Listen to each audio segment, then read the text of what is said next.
You guys, welcome back to another special episode of Dudes Talking Wrestling. Right now, I have none other than the Beast, Dan Severn. Dan, pleasure to meet you. We appreciate you coming on the show. Do I simply just say, dude? Like I said, dude. Dude, the Dan Severn. So, real quick, I mean, Dan the Beast Severn. So, where did we get the nickname the Beast? Where did that originate from? Well, again, since we're in the collector store, I think some of the gentlemen that are in the background might actually enjoy this story. I ended up getting that bestowed upon me by the legendary NFL Hall of Famer Jim Brown. Wow, okay. Jim Brown was one of the play-by-play commentators at the Ultimate Fighting Championships that I happened to be at. Nice. And in his words, he said, Dan, I didn't even know you were a fighter. Really? Because when I showed up, I was wearing my sports jacket, a tie, wearing my glasses. I'm good up close. Incognito. I need glasses for distance. Right, but, right. But no, I worked for Arizona State. I worked for Michigan State. That was standard attire when you show up to social functions. Sure. Sports jacket, tie. Boom. There you go. So you had your Clark Kent on at that moment. Well, actually, that's how Jim Brown actually kind of perceived it all. He goes, when I first met you, he goes, I didn't know you were one of the fighters until they sent all the fighters up to the press conference table. Right. And then it's like, because I had Al Snow, the professor Al Snow, with me. Oh, yeah. And they all thought that he was me, and I was his agent, and something like that. Really? So he's out because Al's wearing a tank top. He's Right. Muscled up, like yep. And so he fit in with all the rest of the gang there.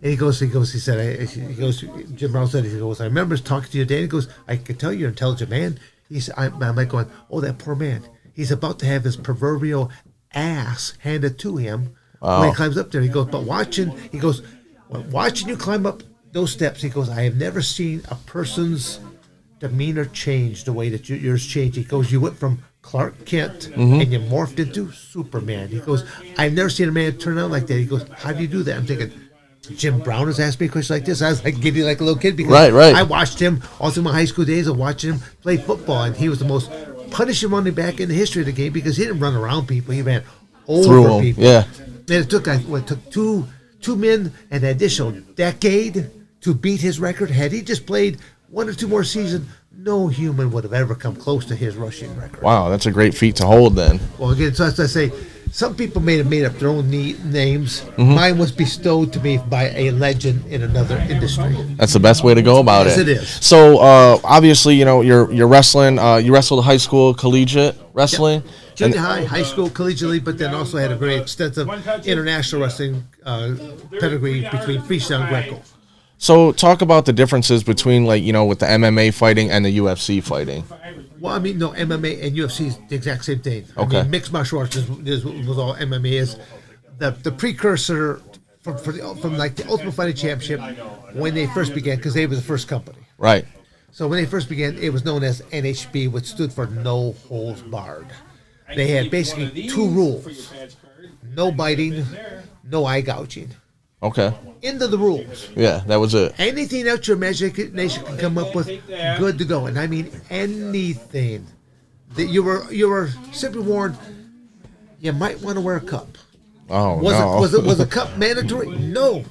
Just like a mouthpiece was not mandatory. Right. But if you want to keep a few of your teeth, like you might want to keep a couple of your testicles, you might want to wear a cup just the same way you might want to wear a mouthpiece. Right. Okay? Yeah, because we were looking back at some of the tapes in UFC 5, UFC 6, and they're on UFC 280 something right now. So again, going back to that one aspect, there's a legendary match of Keith Hackney versus Joe Son, where Keith Hackney takes down Joe Son and literally delivers about, I think, 8 or 10 strikes to the groin region. Low blows. Any man that watched it, I mean, literally, these were just hard shots right in there. And I'm thinking, any man that ever watched it, I go, oh my God. Yeah.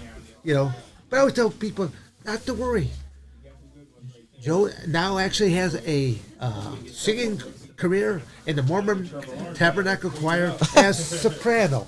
That's all. There you go. So, what a career transition for that. Had to take a bad situation, turn it into a good situation. Good situation. Right. So, I mean, with the likes of Tank Abbott, Ken Shamrock, and Forrest Griffin, how are these opponents different in their own styles facing them?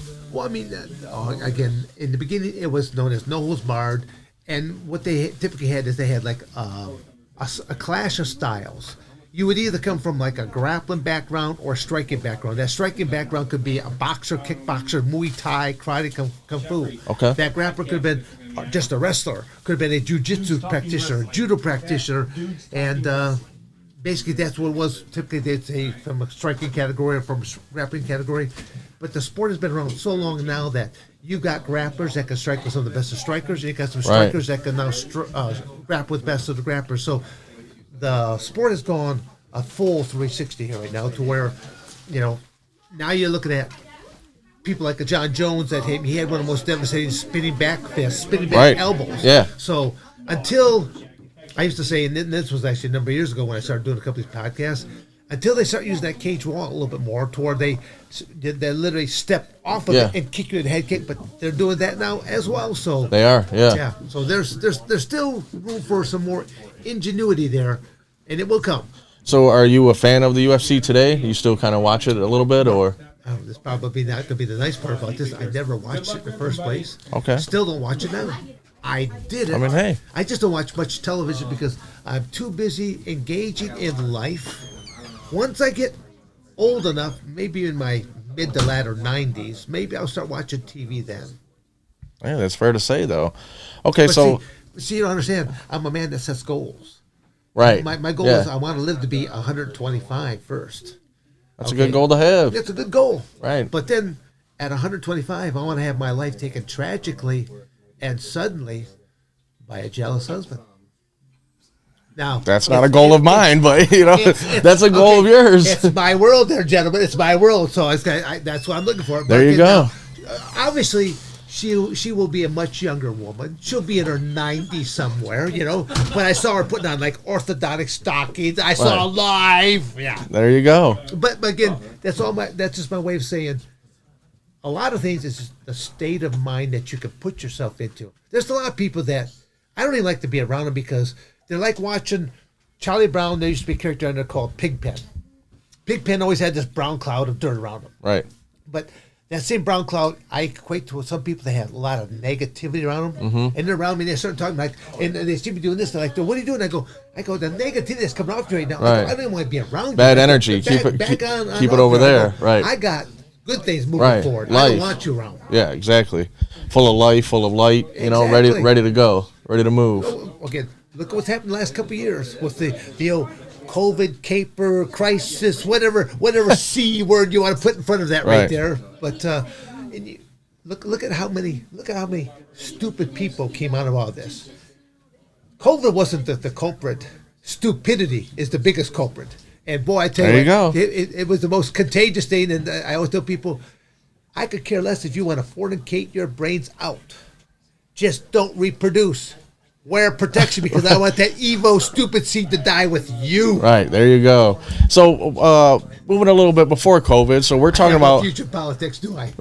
We're talking about the Attitude Era. So, 1998, 1999, you had a run with WWF. Talk a little bit about that. That was a fun time to be involved with. Talk about that transition because the Attitude Era was more of like, you had these personas with The Undertaker, you had The Rock, you had Stone Cold, and they were more of almost like real life characters, so to speak. So you come out, you've got the titles with you, the UFC title, you had the NWA title at the time.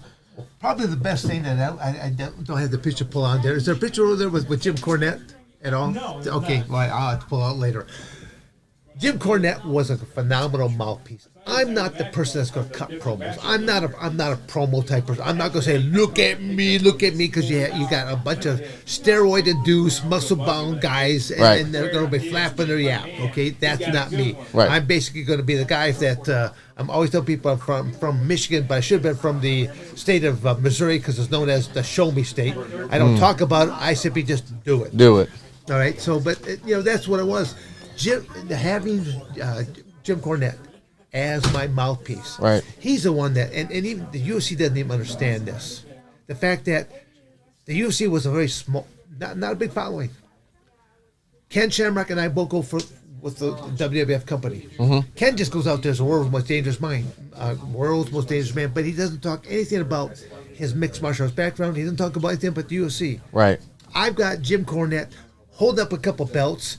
He's my mouthpiece. He's walking out in front of me right there, and he's flapping his yap, talking about anything and everything about UFC this, NWA that, right? And that he's the real deal. I mean, what, 20 years before Conor, or excuse me, 20 years before Brock, you have to kind of clear. Yeah, with the Paul Heyman, with the Paul Heyman on, yeah.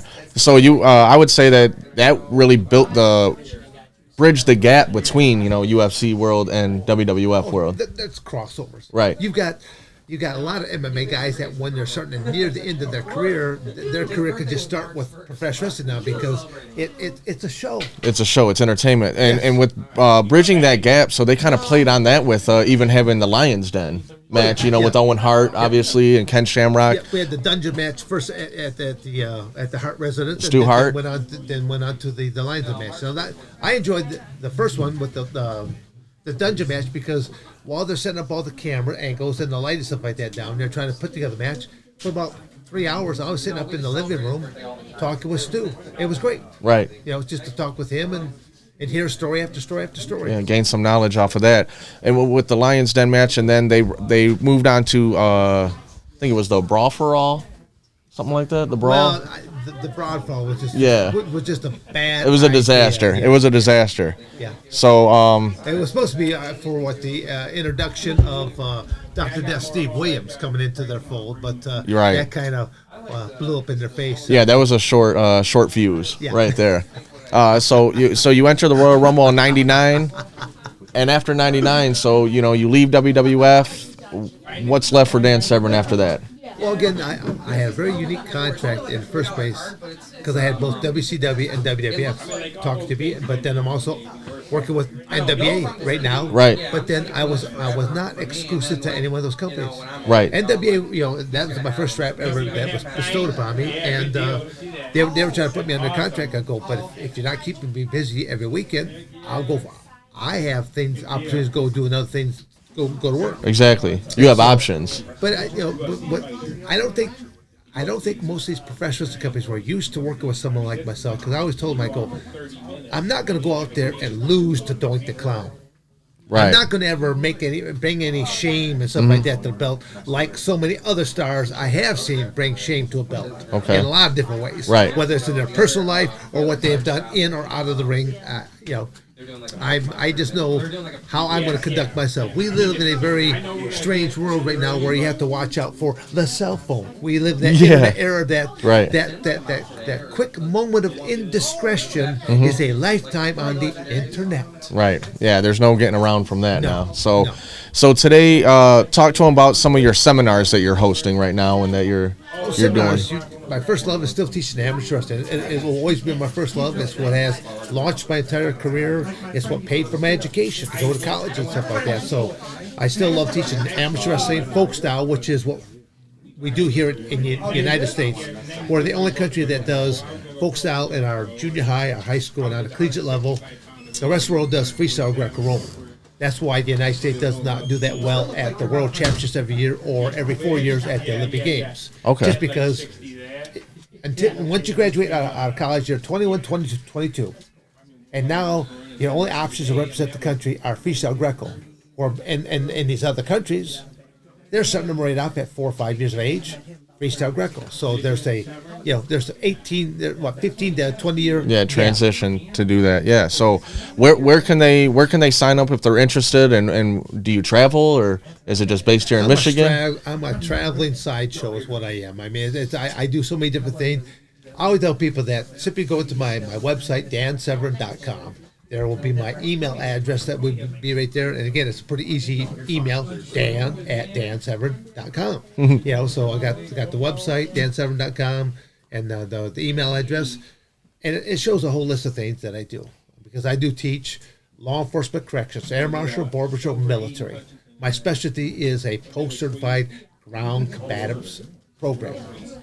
And then, again, amateur wrestling, but then submission grappling, professional wrestling on top of that. Right. But it's old school how I teach. And again, even when it comes to amateur wrestling, I always tell people I can guarantee results. Well, actually, no. I can make you better, but knowing that I've given you all the tools, but I can't wrestle a match for you. Have you ever thought about maybe going back as like a manager or anything for WWE or AEW now? Well, I mean, would I have thoughts of it? Sure. I live such a busy life as it is right now. If I had 3 or 4 more of me, younger models I could slap mustaches onto, that's all I need to do. So, there you go. Well, you guys, you hear it first right here. Dan the Beast Severn, we appreciate you coming on Dudes Talking Wrestling. Be sure to subscribe, hit that bell for notifications. We're going to go ahead and drop the website down in the link below for you guys to check it out. We appreciate you. Thank you.